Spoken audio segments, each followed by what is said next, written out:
What is up, YouTube? Here's Scar here. By the end of this video, we're going to have the intercooler piping as well as the intake done for this car. So, let's go ahead and let's get started.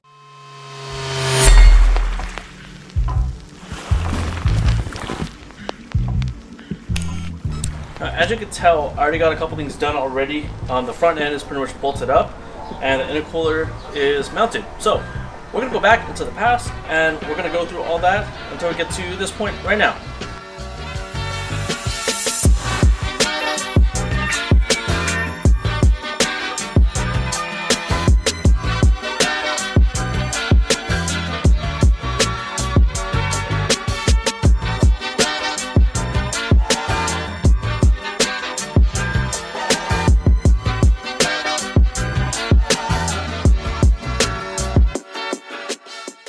So this is roughly where I want my intercooler to be. I have my crash beam marked up just to make some clearance for it. This isn't final, it's going to be very rough.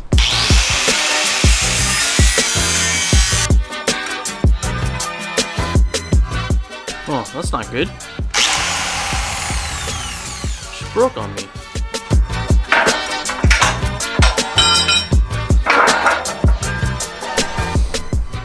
Alright, so crash beam is fitted on.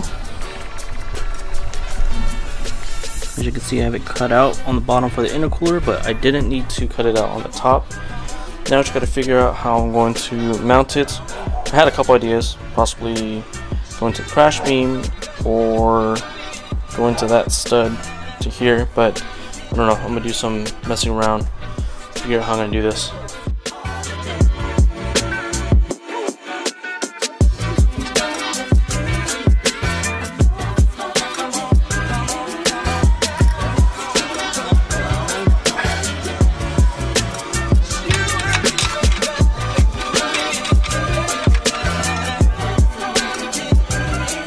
Got some rib nuts installed, both sides. Let's move on to the bracket.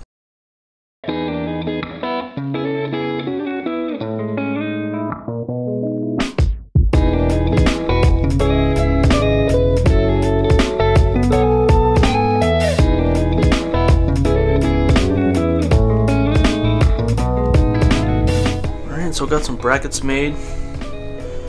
Pretty simple, and then I had it welded to the intercooler. Had some trouble welding it, but this is how far we got. But she's on, so let's see if she fits with everything else. So now that I got the intercooler mounted, let me show you guys my next problem. So kind of tough to see, you can probably see it right there, but my radiator fan is not sitting flush, and that's because it's actually contacting my AC compressor. Now, as you know, I'm running the Rally Road engine mount as well as Condor Speed Shop solid bushings. Here's the problem. Now, the Rally Road engine mount does come with a small poly bushing, which I wanted to go with something a little bit stiffer. That's why I went with the Condor Speed Shop. What I didn't account for, which, I mean, it was pretty obvious, the poly bushing is actually smaller, and apparently it comes off of a, I think it's like a 325 IX E30. I'll show a picture from Rally Road's website of what the mounts look like, kind of overshadowing each other, and it shows that, number one, the bushing is shorter, but it's also not offset like the E46 one. So I bought a set of E30 engine mounts from Condor Speed Shop. This should get my engine to where it really needs to be. So as you can see, it's pretty much a straight through hole, so this should push my engine back a little bit, and it's shorter. Sweet. Let's get this guy on.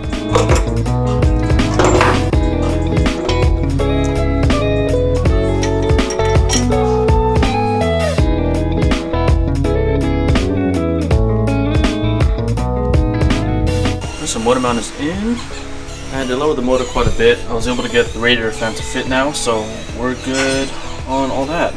And just a comparison between the 325 IX mount and the E46 mount, so quite a bit of space. Alright, now let's move on to intercooler piping. I got my bandsaw here, which you don't necessarily need to make your intercooler piping, but it makes it easier for me, so let's get to cutting.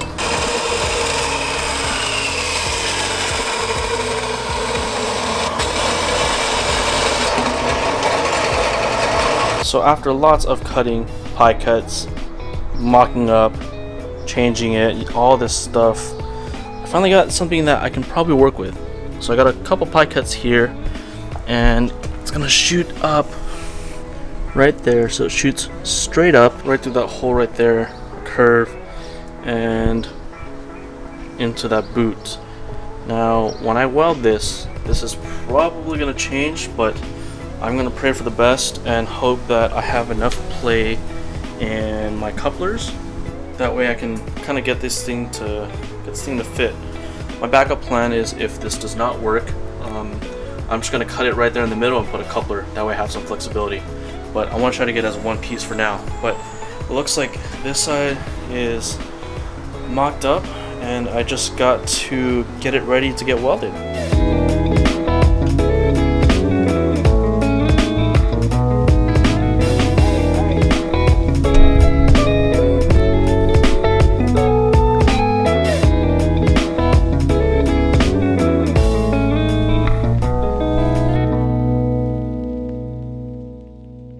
Cold side is pretty much done. Got some nice pie cuts thanks to my brother. I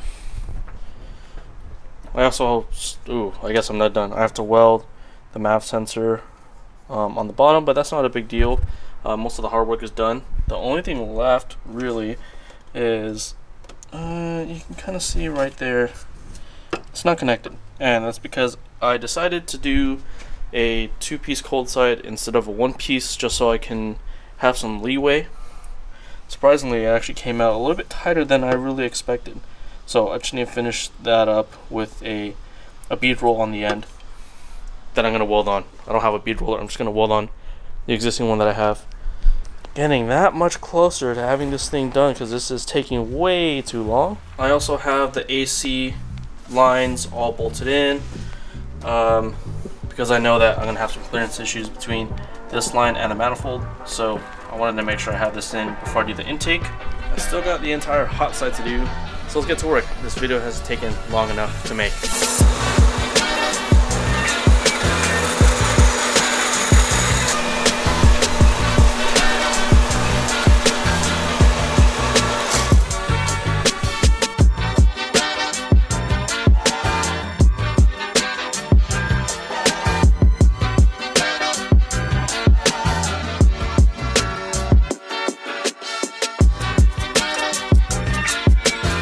Hot side piping is complete.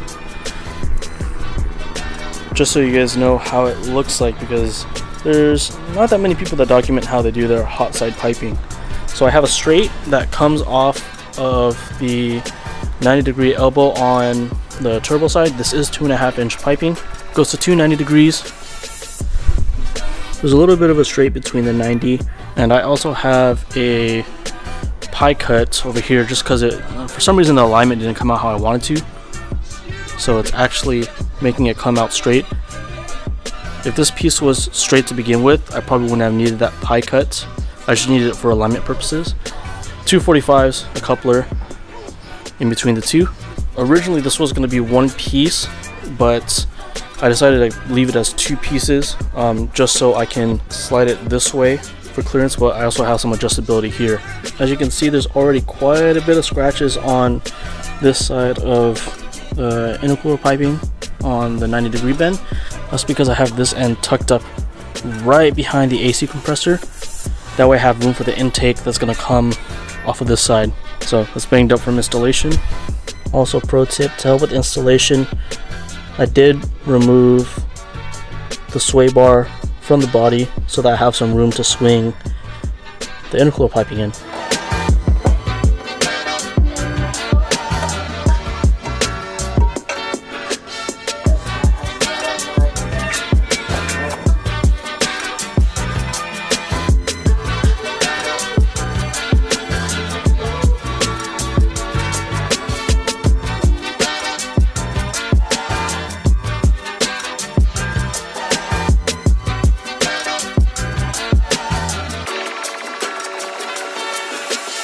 So cold side piping is done, the intercooler is done, and the hot side is now complete, which means the last thing we need to do to finally finish off this video is the intake. This is going to be a fun one. And the reason it's going to be a fun one, because I have to dodge the engine mount the intercooler piping, the AC line, and the manifold. Just for reference, I have a cut 3-inch piping. I mean, it's almost touching everything, so I gotta figure this out. So this is where my coupler is for my intake, and as you can see right there, I still have quite a bit of gap, so what I'm probably going to do is I'm going to cut from both ends of the intake coupler so I can bring it closer to the turbo and kind of tuck it right next to the engine arm.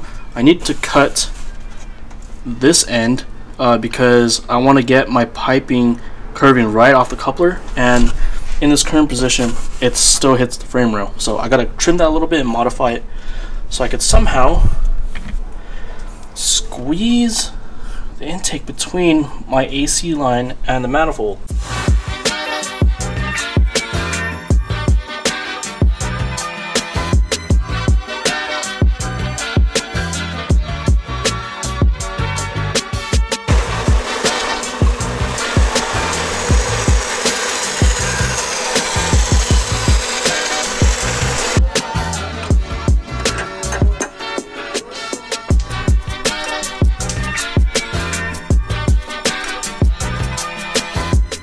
So as you saw, I took some pieces out of this 90-degree bend, so it's no longer a 90. Just kept taking off pieces until I got to where I wanted it to be, roughly. And this is how it's going to be routed. So, something like that. In order to make room, I also bent this AC line that way. Just using whatever I had, pry bar, wrench, whatever's going to work. I just pried this hard line because the rest of this is soft. That way I have room, and this tucks up nicely against the engine bay. Intake is all welded up. This is the final piece. So I had a straight welded on. This is going to go to the turbo side. I had a little pie cut here just to offset this section a little bit more so it goes away from the manifold. And nothing on the end because the filter sits like that. So let's see how it fits. Oh yeah, she is in there nice and good with the air filter. It is kind of sagging a little bit, partially because I don't have any clamps on the turbo side, but I think I may end up just doing like some sort of bracket that goes from here to like somewhere on the motor, just to keep it kind of nice and sturdy, because right now it's kind of just moving around. But I mean, it's hard to see because it's not much light, but it barely clears air and it barely clears the frame rail on this side. So I think that's pretty much it. So there you have it. The intercooler and the intake is finally done. Been working on this thing for quite a long time, about a month now. I actually managed to get 2 haircuts in the making of this video. So I'm glad that this is finally done. We got the whole intake side pretty much good to go, squared away. Just tighten everything up.